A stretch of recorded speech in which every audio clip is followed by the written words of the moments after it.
ibig sabihin, ito pa lamang ay worth investigating na. Dahil may facts eh. Di ba? May facts. These are facts. Pangatlo,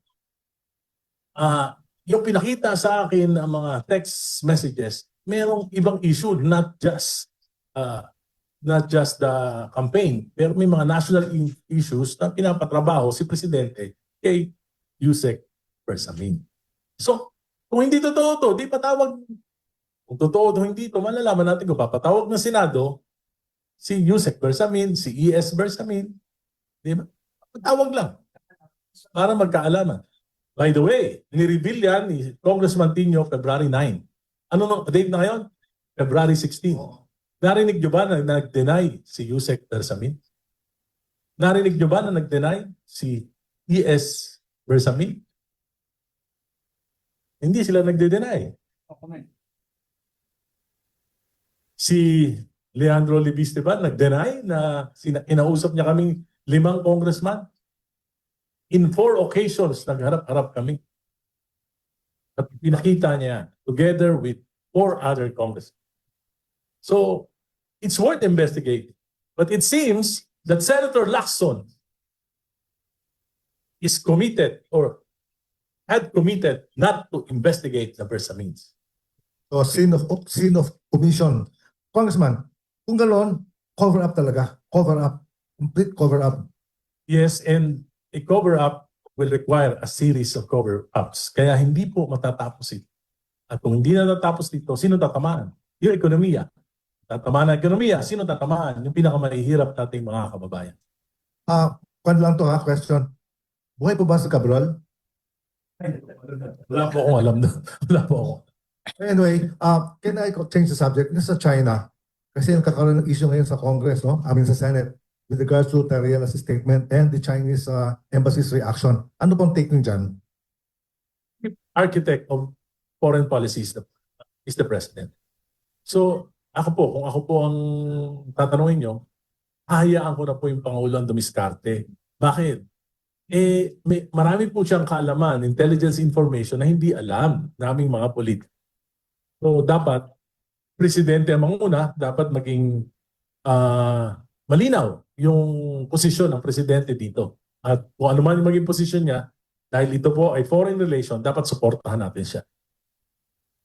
Another question to Congressman. Si Freddy Topacio filed, I think, a case, diba, a few days ago against Soto, no? Ano po ang take nyo dyan? Yung kanyang petition? Marami na po akong laban. Ayoko na makialam sa laban ng iba. Okay guys, any more questions please? Mukhang nakuha nyo yung soundbite. Yes sir, identify yourself. Ethan Rob Juice Tabloid and 96.7 News FM. Kung nararapat pa bang manatili itong mga Senado sa Congress, wala namang ginagawa eh. May pag-usap-usapan, tanggalin na lang. Mas makakatipid pa yata ang Pilipinas dyan. Hindi naman po. Yung institusyon ay dapat natin galang sapagkat yan ay bahagi ng ating saligang batas. At madali pong mag-akusama. Naniniwala po ako na marami pa rin matinok na congressmen at mga senador. Kaya lang po na dahil dito sa mga issue at dahil din na, alam nyo, yung ginagawa ko ito, napakamahirap na itong ginagawa ko na ito dahil may mga epekto ito sa aking pagiging isang kinatawan at politiko. Subalit, sa tagal ko po, I've been serving our country for the last 50 years in various capacities. So, para sa akin po, baka ito na po yung mga huling panahon ng paglilingkod po. Gusto ko naman po na kung ano yung sa tingin ko yung magiging tungkulin ko ayon sa aking mga discernment. Ang naambatayan ko po ay ang aking mahabang karanasan, ang aking mga iniidolo. At siyempre, yung batayan ko dito ay matindi kong pananampalataya sa ating Panginoon. Gagawin ko na lang po yung sa tingin ko yung nararapat. Very good. Yes. Sige, okay, quickly. And in talaga against corruption and directing, of course, sa administration. may mga threat ka bang na-receive or may mga tao ba sa action na o maglaylo ka kung ano sila? Wala naman po, in fairness, wala naman po. Dahil kung nagsasalita po ako, ay pinipilit ko po na maging magalang kahit na masakit yung aking mga sinasabi. At naniniwala po ako na wala akong sinasabi na hindi totoo. At kung meron man po yung makakapagpatunay na may hindi totoo akong sinabi, ako po ay hihingi ng public apology. Pero sa ngayon po, ang lahat po ng sinasabi ko sa totoo lang. Well, the truth hurts, di ba? Ang problema ng ating bansa, truth decay. Yes, ma'am. Go ahead. Looking for your daughter's first DO? Try Dove Sensitive DO Serum. Start with gentle care. Tanong ko lang kung ano po yung sabi niyo po dun sa Blue Ribbon Committee na during session, pag nabanggit po yung pangalan ni Romualdez ay nag-decision po yung session. Nagpakomento natin. Kasi regards po yung sa flood control na pinag-usapan. Well, I think na-compromise na po ang Blue Ribbon Committee ni Senator Lacson. Kasi po, bukod dun sa kanilang political struggles for the leadership of the Senate, sa tingin ko po, meron silang ayaw na matumbok na katotohanan. Yes, identify yourself.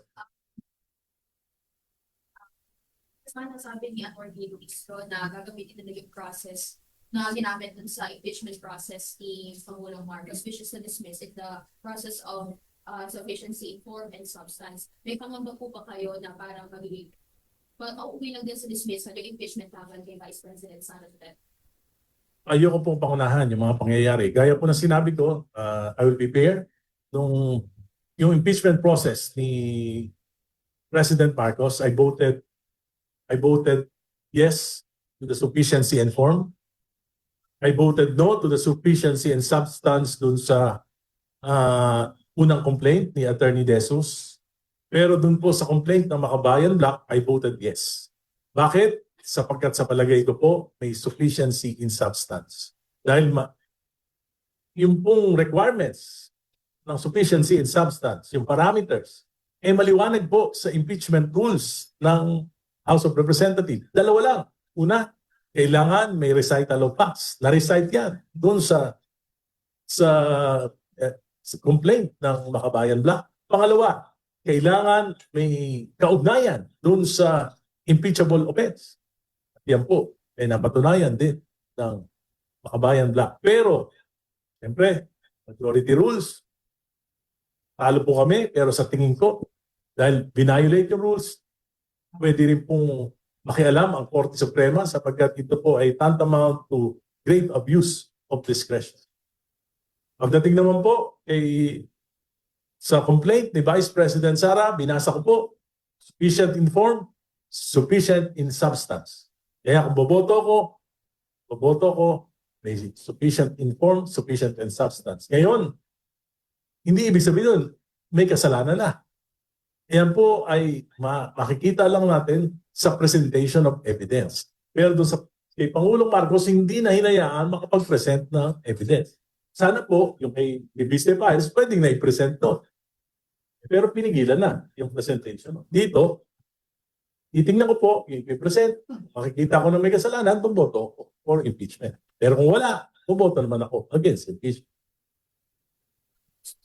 Bakit ay na parang agad siya sa determining of sa preliminary process pa lang. Sa tingin ko, pinipigil yung paglabas ng katotohanan. Which is bad for the impeachment process. Kasi po, masamang precedent. Ganyan na ba mangyayari? Na basta kakampi, hindi na pwedeng ma-impeach. Kailangan talaga, especially now, na meron tayong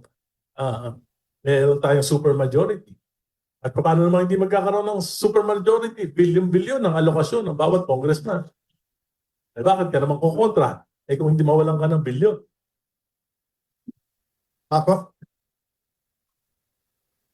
kung meron pa and pag-ibig sa House Rules of Justice. Well, nagamit na naman po ito eh. So, dapat lang sundin, hindi baguhin. Dapat lang sundin. Sorry. Tapos na? Congressman, you are also known for your anti-dynasty bill. Kamusta po yan? May pag-asa pa ba mapasa yan? Well, I've been an advocate of the anti-political dynasty. Ano po to?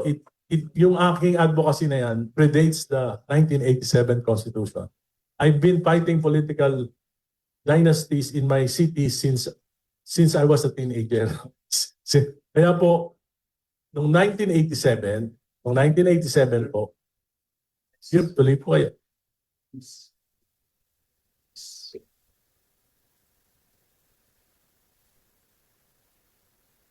I want to welcome the late Marie Sumali of GMA7. Of course, my friend, si Danny.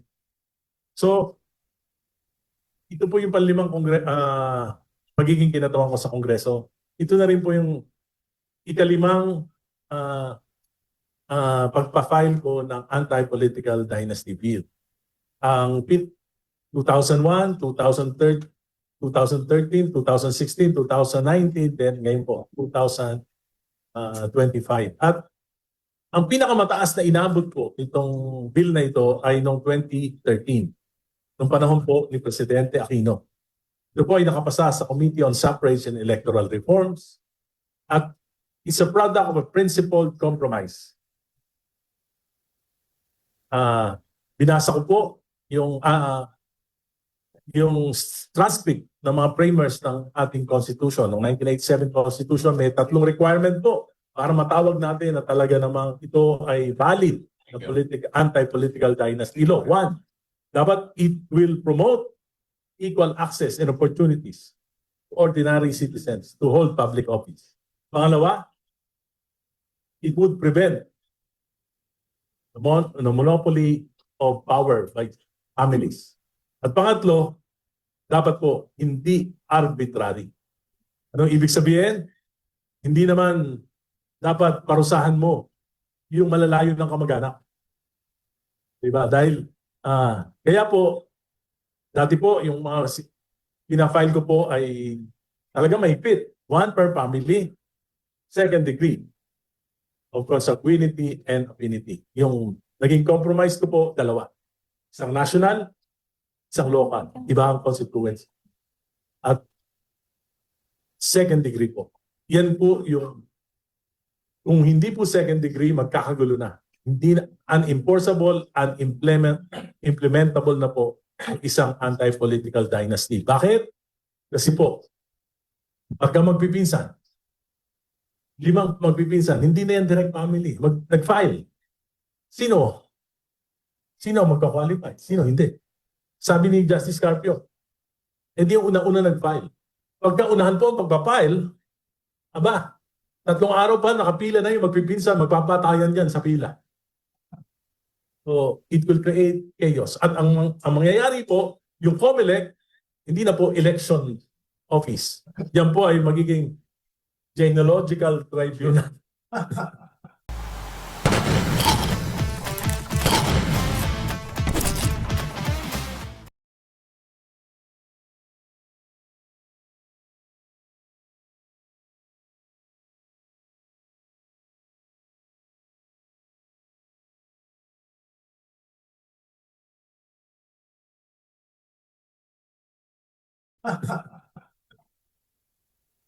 Pero amo Congressman, ang problema sa politics. Kaya po, ang para sa akin, Yeah. yung second degree, ano yan?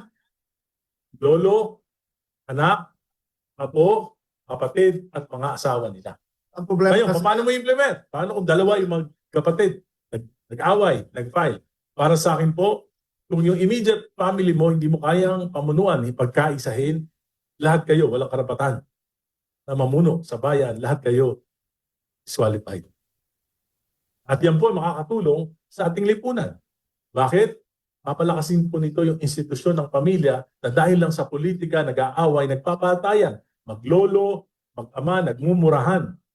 Magkapatid, naglalaban, nag-aaway, nagpapatayan. Pamilya po yan.